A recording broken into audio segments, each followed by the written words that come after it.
Tere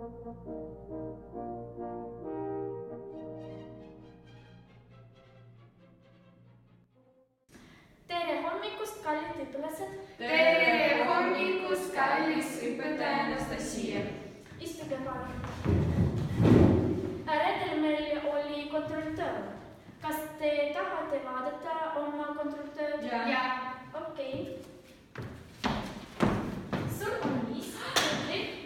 Sul on 2, Aleksi. Aga sul on 5 tubli.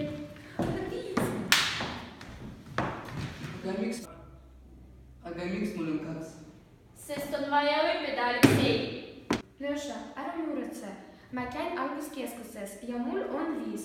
Alguskeskuses ma õpin keeli ja võib-olla sa tahad tulla minuga? Jah, hea mõte. Tund läbi.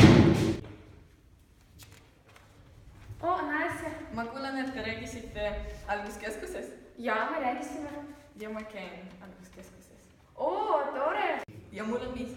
Mul on ka 5, sest alguskeskuses me õpime, tõlgime ja meil on palju projekte, see on väga hea praktika. В Alguskeskus приходи и пятерки забери. Alguskeskuses tule